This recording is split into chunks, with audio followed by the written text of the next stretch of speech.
Dystopian future games often rely on showing humanity in a cruel and difficult struggle, fighting for changes in the world and their own humanity.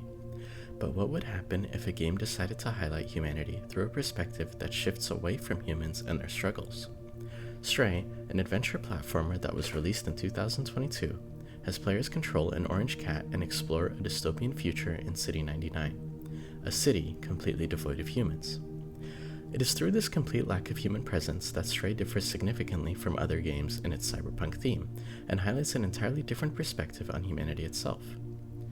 Final Fantasy VII, Stellar Blade, and Cyberpunk 2077 are excellent examples of how other games in the cyberpunk theme tend to focus on a human dystopia, where humanity fights against megacorporations, environmental degradation, technological calamities, or some mixture of them all.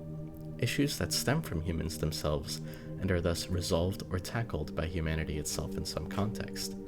In Final Fantasy VII, players face off against the Shinra megacorporation, taking drastic measures through violence to take down this company and free the planet of the environmental strain taking place upon it. Stellar Blade, meanwhile, has players play as Eve, an android who believes herself a human, and through the progression of the story learns of humanity's great sacrifice to face off against the powerful AI they created.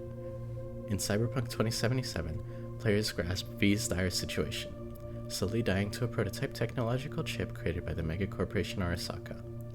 Within this story, players struggle with their own identities and grapple with how to find their own humanity in their own cybernetically enhanced bodies. It is through understanding how other cyberpunk games handle their stories and world building that we can begin to see how Stray differs greatly from the tropes present in the theme. The protagonist cat, who goes unnamed for most of the game, does not have any ties or relationship with humanity or human behavior. Its lack of a dedicated name is a telltale sign that it is a stranger to a humanized influence.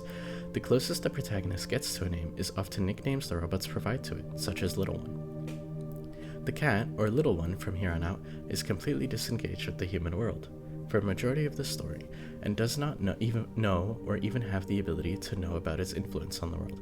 It isn't until the player meets BlueTwelve, a small robotic companion, that players begin to experience and unearth the dystopian reality of what had occurred. Little One and BlueTwelve explore the dystopian world of City 99 together and uncover lost memories of the past and humanity.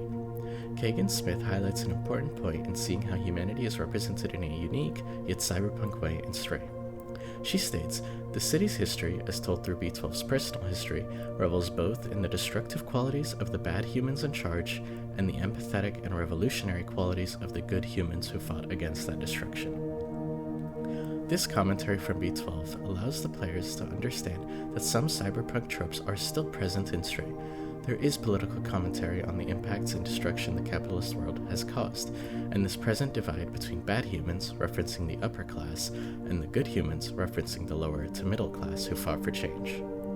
However, I argue this is also how Stray differs greatly from games like Final Fantasy, Cyberpunk, and Stellar Blade. In Stray, the fight is already over, humanity is long gone, and the struggle they faced is reduced to nothing but BlueTwelve's memories. This is where we begin to see the influence of new humanity through the robots, or companions as they are called. These companions are completely robotic entities that inhabit the locales of Stray's world, and as Little One and BlueTwelve run into them, we begin to see how they encapsulate the revitalization of humanity. These companions take up human behavior, despite it having no impact on their survival or well-being. They grow plants, they play music, they express emotion, and have their own individualized identities. Stray, unlike other dystopian future narratives, is not a game about loss, revolution, or struggle. It's a game about revitalization, growth, and rebirth of humanity through the companion's mimicked culture. In Stray, you aren't fighting a megacorporation, you aren't grappling an existential crisis of identity either.